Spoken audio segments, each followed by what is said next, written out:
Hello friends, नमस्कार। हम पढ़ रहे थे भारत का भूगोल, और भारत के भूगोल के अंदर भौतिक प्रदेश का टॉपिक चल रहा था। आज हम भौतिक प्रदेशों के अंदर विशाल मैदान पढ़ेंगे। यह टॉपिक आपके उन सभी एग्ज़ामों के लिए इम्पोर्टेंट रहेगा जिसके अंदर भारत का भूगोल पूछा जाता है, और ये डिटेल के साथ मैं पढ़ा रहा हूँ मेरे हैंड रिटन नोट्स के साथ। तो आप इसको अच्छे से देखिए बिना स्किप किए और अपनी नॉलेज को बढ़ाइए। देखिए,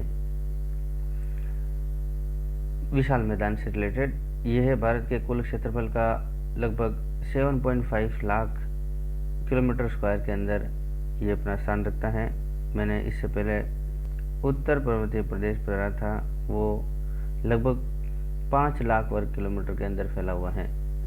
तो दोनों को कंपैरिजन करके पढ़ना है, यानी कि विशाल मैदान जो कि कुल भारत के क्षेत्रफल का 7.5 लाख वर्ग किलोमीटर में फैला हुआ है। यह सबसे नवीनतम भौतिक प्रदेशों के अंदर आता है। तो आप ऐसा कहेंगे, भारत का विशाल मैदान सबसे नवीनतम भौतिक प्रदेश है। इसका जो निर्माण है वो नदियों के द्वारा लाई गई उपजाऊ मिट्टी से हुआ है या फिर उपजाऊ मिट्टी से हो रहा है। इसके निर्माण में जो भारत में नदियां बहती हैं, जिसमें गंगा नदी, सिंधु नदी, ब्रह्मपुत्र नदी और उसकी सहायक नदियों के योगदान से हो रहा है। यह हिमालय व प्रायद्वीपीय पठार के मध्य में विस्तृत हैं, यानी उत्तर के अंदर हिमालय और दक्षिण के अंदर प्रायद्वीपीय पठार, उसके बीच का जो भाग है उसमें ये आपका फैला हुआ है। ये है भारत में सर्वाधिक जनसंख्या और जनघनत्व वाला प्रदेश है। तो ये आपको याद रखना है, क्योंकि जहाँ मैदानी क्षेत्र होगा, जहाँ पे कृषि सबसे ज़्यादा होगी, तो वहाँ पे जनसंख्या भी सबसे ज़्यादा निवास करेगी और वहीं पे जनघनत्व भी ज़्यादा होगा। देखिए, ये एक डायग्राम में दिखाई दे रहा है, जैसे कि हिमालय, और हिमालय से जब नदियाँ निकलती हैं तो ये मैदानी क्षेत्र में आती हैं, और मैदानी क्षेत्र में आने के बाद ये नदियाँ तराई क्षेत्र में आती हैं। तराई क्षेत्र में ये अपना पानी को फैला देती हैं। पानी फैलने से पानी की गति कम हो जाती है, और यहाँ पे नदियाँ पहाड़ों से लाई गई मिट्टी को यहाँ छोड़ देती हैं। तो इस वजह से यहाँ पे ये मैदानी क्षेत्र बनता है। तो इसको हम इस तरीके से कह सकते हैं कि ये टेथिस सागर का अवशेष है। यह परतदार व हम ऐसा कह सकते हैं औषधि चट्टानें इसमें पाई जाती हैं। इसकी गहराई 2000 मीटर तक होती है। इसकी विशेषता आपको याद रखनी है कि विशाल मैदान का जो गहराई कितनी होती है, तो आपको याद रखना है 2000 मीटर तक होती है। यह खनिजों की दृष्टि से गरीब प्रदेश है। यहाँ किसी भी टाइप के खनिज नहीं पाए जाते हैं। भारत के अंदर कहाँ कहाँ ये विशाल मैदान है, जैसे पंजाब के अंदर है, हरियाणा, उत्तर प्रदेश, बिहार, पश्चिम बंगाल, झारखंड, असम, इन राज्यों के अंदर ये विस्तृत हैं। तो ऐसा आपको डिटेल के साथ पढ़ते रहना है। अब हम अगर इसको विशाल मैदान का वर्गीकरण करें तो किस तरीके से कर सकते हैं, देखिए 4 भागों में हम इसको बांट सकते हैं। सबसे पहले भाबर, फिर तराई, फिर जलोढ़ मैदान और डेल्टा। देखिए, जब पहाड़ों से निकलती है नदी तो तीव्र गति से ऊपर से बहती हुई नीचे की तरफ आती हैं। तो जब पहाड़ और धरती का जो स्टार्टिंग पॉइंट है उसको हम लोग गिरिपद कहते हैं, या फिर उसको पर्वत पदीय प्रदेश कहते हैं। वहाँ बड़े बड़े पत्थर वो नदी बहा के लेके आती है। तो बड़े बड़े पत्थर के अंदर ये नदी चली जाती है, इसलिए इसको हम लोग कह सकते हैं नदी लुप्त प्रदेश, उसको बोलते हैं भाबर।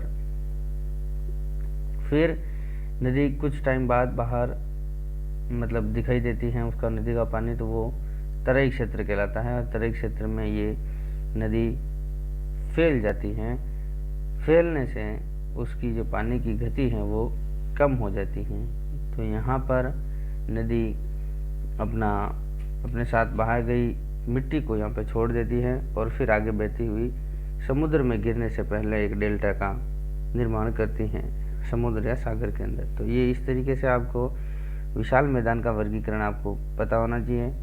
अब जो तराई क्षेत्र में नई नई मिट्टी लाके छोड़ती हैं उसको जलोढ़ मैदान भी कहते हैं। और मिट्टी वाले प्रदेश में एक दो तरह की मिट्टी पाई जाती हैं, एक तो खादर और एक होती है बांगर।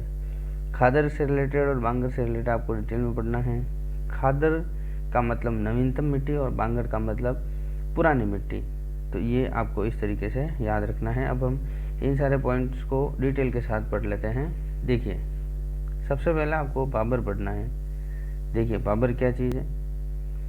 यह छोटे बड़े कंकड़ पत्थर से बना भाग होता है जो कि नदियों के द्वारा बहा कर लाया गया है। इसकी आकृति पंख जैसी होती है और पर्वत के गिरिपद में मिलते हैं। यह नदी लुप्त प्रदेश होता है, इस तरीके से आपको याद रखना है। सभी हिमालय नदियाँ बाबर का निर्माण करती हैं क्योंकि हिमालय से नदी बहुत सारे कंकड़ पत्थर लेके आती है और उसके गिरिपद के अंदर ये उन पत्थरों के नीचे से होकर बहती हैं। लेकिन घाघरा नदी एक ऐसी नदी है जो बाबर का निर्माण नहीं करती है। तो आपको कुछ ऐसा भी आपको याद रखना है, स्पेसिफाई कि घाघरा नदी बाबर का निर्माण नहीं करती हैं। यह शिवालिक के गिरिपदीय प्रदेश में मिलते हैं। शिवालिक के जितने भी शिवालिक की पहाड़ियाँ हैं उसमें जितनी भी नदियाँ हैं वहाँ इस टाइप के प्रदेश मिलते हैं। ये भाबर जो है वो 8 से 16 किलोमीटर चौड़े होते हैं, ये भी आपको याद रखना है। और जम्मू कश्मीर से असम तक ये इस तरह से भाबर विस्तृत हैं। आगे तराई प्रदेश से रिलेटेड देखिए, भाबर के बाद अचानक ढाल खत्म होने के कारण अपना जल जो नदियाँ फैला देती हैं, फैलाने से उसका जल का गति कम हो जाता है, जिससे यहाँ दलदली प्रदेश या तराई प्रदेश बन जाता है, या फिर हम इसको तराई प्रदेश कहते हैं। यहाँ अभी केंद्रीय व आंतरिक प्रवाह या उदर प्रवाह के उदाहरण मिलते हैं। ये भी जम्मू कश्मीर से असम तक विस्तृत हैं। तो इस तरीके से आपको याद रखना है। अब जलोढ़ मिट्टी से रिलेटेड जलोढ़ मैदान क्या होता है ये देखिए आप लोग इस डायग्राम में, आपको पता चल रहा होगा।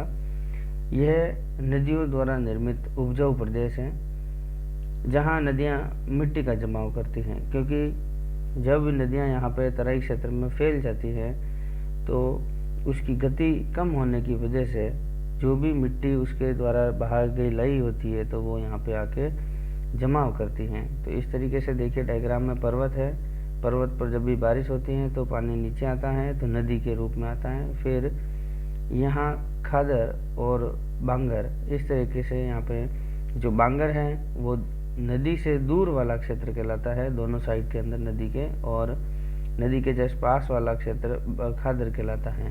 तो खादर के अंदर नवीनतम मिट्टी होती है जबकि बांगर के अंदर पुरानी मिट्टी होती है, और फिर नदी समुद्र के साथ मिल जाती है तो वहाँ पर एक डेल्टा का निर्माण करती हैं। तो खादर जो है ये नवीन मिट्टी होती हैं, इसका निर्माण नदियाँ प्रतिवर्ष करती हैं। यह नदी घाटी में पाई जाती हैं। इसमें सिंचाई की व उर्वरक की आवश्यकता कम होती है, सिंचाई भी कम करनी पड़ती है और उर्वरक भी कम डालने की ज़रूरत होती है।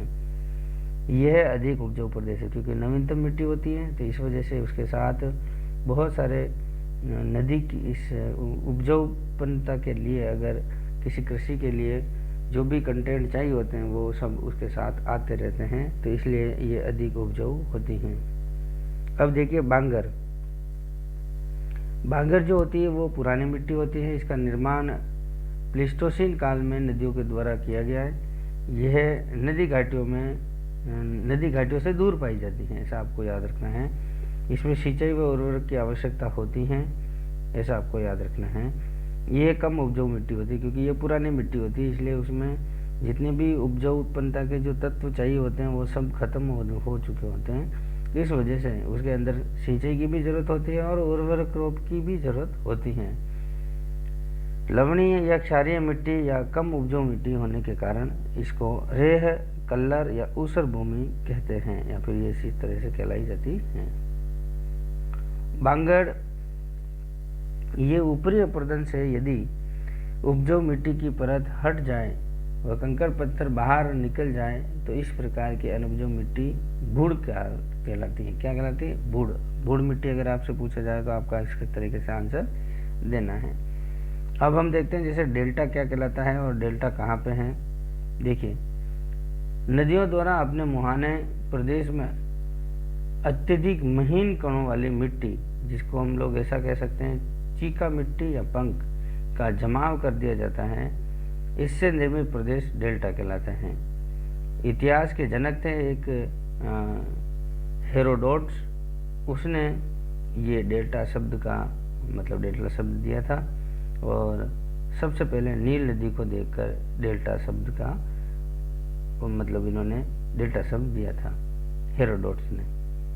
दूसरा, भारत के अंदर सुंदरवन डेल्टा, जो कि विश्व का सबसे बड़ा डेल्टा है और यह भारत और बांग्लादेश में विस्तृत है।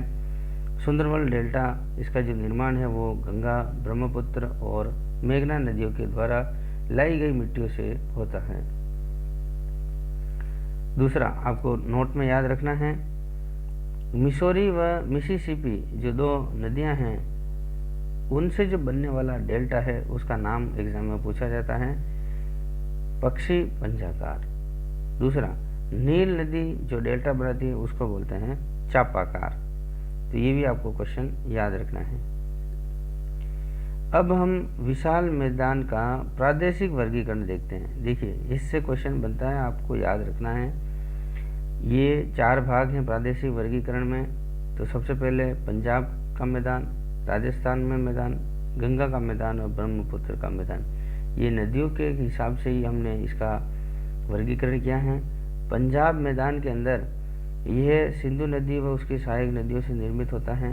राजस्थान के अंदर जो है वो आपको याद रखना है, यह पूर्वी मैदान गंगा व यमुना नदियों द्वारा निर्मित, और राजस्थान का पश्चिमी भाग जो थार मरुस्थल के नाम से जाना जाता है तो उसको हम लोग राजस्थान का मैदान के नाम से जानते हैं। गंगा का मैदान, ये ऊपरी गंगा, मध्य गंगा प्रदेश और निम्न गंगा के हिसाब से ये 3 भागों में डिवाइडेड है। और ब्रह्मपुत्र का मैदान, इसमें असम का मैदान कहलाता है। तो ये प्रादेशिक वर्गीकरण है। अब हम मरुस्थल से रिलेटेड थोड़ा सा पढ़ लेते हैं। देखिए, मरुस्थल राजस्थान, गुजरात, पंजाब, हरियाणा, इन 4 राज्यों में मरुस्थल हैं। कुल मरुस्थल का 85% भाग भारत में है, जबकि 15% भाग आपका थार मरुस्थल का पाकिस्तान के अंदर है। और ये जो मरुस्थल हैं इसकी पूर्वी सीमा का जो निर्धारण अरावली पर्वतमाला करती है, या फिर हम इसको कह सकते हैं 50 सेंटीमीटर समवर्षा रेखा करती हैं। इसका पूर्वी सीमा का निर्धारण किसका? मरुस्थल का। दूसरा, ये है मरुस्थल विश्व के सभी मरुस्थलों में से, जहाँ जहाँ भी पूरे संसार के अंदर मरुस्थल हैं उसमें से सर्वाधिक जैव विविधता और जनघनत्व वाला मरुस्थल है। दूसरा, यहाँ पर जीरोफाइट वनस्पति पाई जाती हैं। इसकी जो जलवायु है वो शुष्क है और यह भारत का सबसे गर्म प्रदेश है। इसमें आपको कोई डाउट होना नहीं चाहिए। सबसे ज़्यादा गर्मी यहीं पे पड़ती है, राजस्थान के जैसलमेर के अंदर।